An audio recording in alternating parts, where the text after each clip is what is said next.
Begini ucapan lebaran saat pandemi COVID-19 supaya lebih bermakna.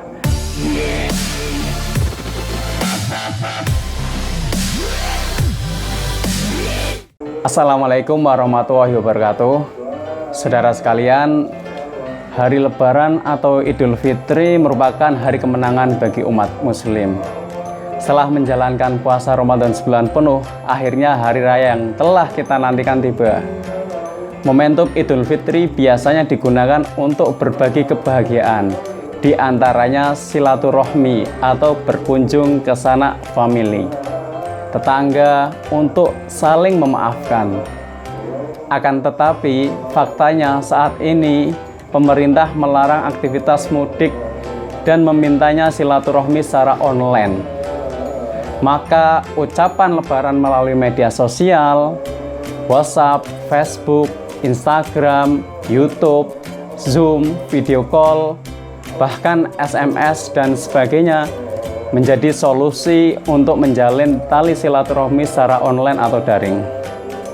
Lalu, bagaimana ucapan lebaran Anda di hari raya ini bisa lebih bermakna saat COVID-19 ini masih berlangsung? Simak video berikut. Pertama, 2S. Salam dan sebut nama. Awalilah ucapan salam, greeting, bisa assalamualaikum, selamat pagi, selamat siang, halo, atau ucapan lainnya yang menunjukkan keakraban sesuai dengan budaya komunikasi masing-masing. Ucapan salam itu baik, namun seringkali sudah digunakan secara umum. Berikutnya adalah sebut nama. Pada prinsipnya, setiap orang itu ingin diperlakukan dengan baik atau dihormati, bahkan dispesialkan. Salah satu caranya dengan menyebut namanya pada ucapan Hari Raya Idul Fitri atau Lebaran. Kalau perlu, tulis secara lengkap. Jika ada gelarnya Profesor, Doktor, MHum, MH, SH, dan lain sebagainya, bahkan haji, atau sapaan penghormatan lainnya kepada yang lebih tua. Misalkan tidak sekedar menyebut nama, tapi ada tambahan Bapak, Ibu, Mbak, atau lainnya. Ada yang bilang, apalah arti sebuah nama? Namun sebagian mengatakan, bukankah nama itu menunjukkan identitas? Berapa banyak orang yang tersinggung, bahkan marah, karena nama tidak disebut atau salah sebut. Tetap sebutkanlah nama sebagai bentuk penghormatan Anda. Berbicara atau mengirim pesan kepada manusia, bukan mengirim pesan kepada robot atau benda mati. Tentu hal ini jangan disamakan, misalkan perusahaan atau instansi atau tokoh tertentu memberikan ucapan ke banyak orang yang di dalamnya tidak perlu mencantumkan nama satu persatu. Namun, jika Anda sekedar mengucapkan selamat dan tanpa menyebutkan namanya, tidak berharap balasan, itu pilihan. Pernahkah Anda menerima ucapan lebaran broadcast? Isinya sama, satu untuk semua. Bahkan di WhatsApp ada tulisan diteruskan. Pasti kalian sudah tahu. Itu copy paste dari orang lain atau dari dirinya yang dikirim, bukan hanya kepada Anda. Apakah Anda menanggapi secara serius dengan cara meresponnya atau mengabaikan dengan cara tidak membalasnya? Karena pesan yang Anda terima itu tidak mengena.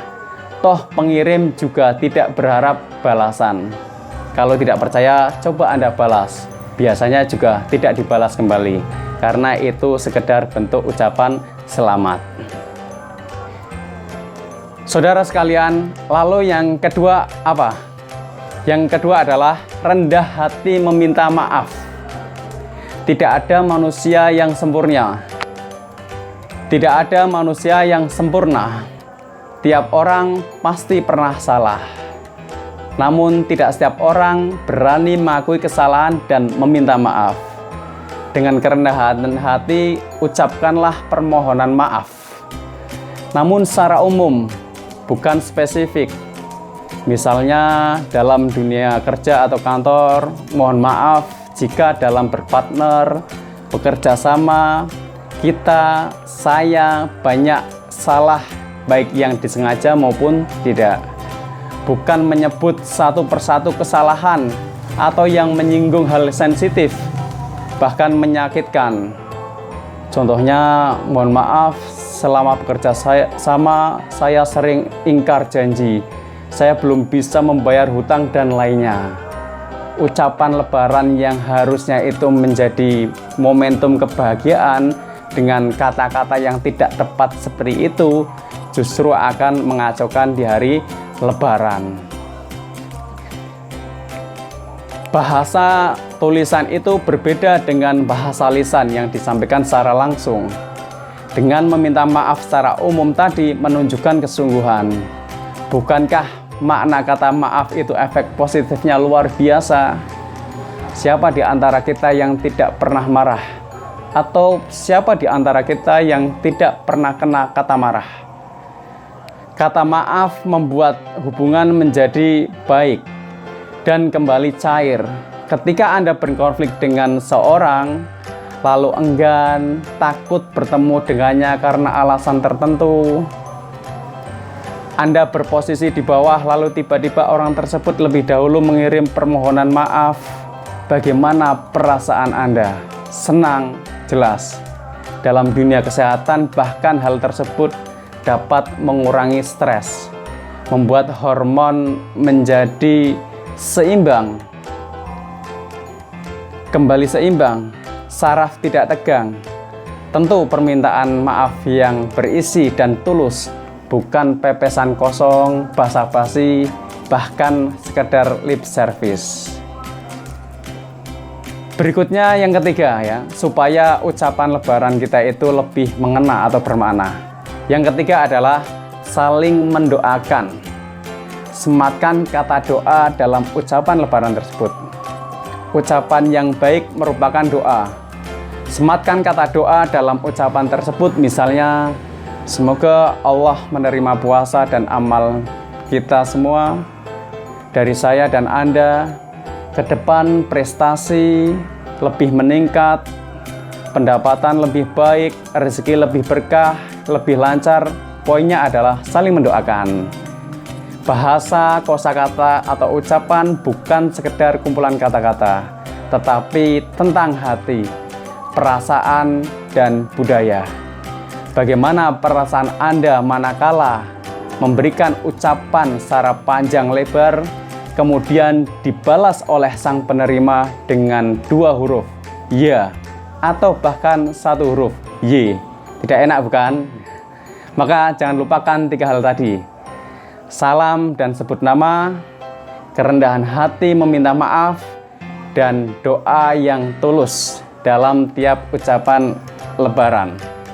Saudara sekalian, demikianlah 3 hal penting yang harus kita perhatikan dalam ucapan lebaran atau Idul Fitri melalui daring atau online. Di tengah pandemi COVID-19 seperti saat ini, kita dukung upaya pemerintah untuk menekan penyebaran COVID-19 ini sesuai peran masing-masing dan berharap pandemi global ini segera berakhir sehingga aktivitas kembali normal. Selamat Idul Fitri 1441 Hijriah. Mudah-mudahan kita bisa merayakannya dengan penuh kebahagiaan dan kemanfaatan. Semoga video singkat ini ada manfaatnya. Jangan lupa like, subscribe jika video ini bermanfaat. Terima kasih. Wassalamualaikum warahmatullahi wabarakatuh.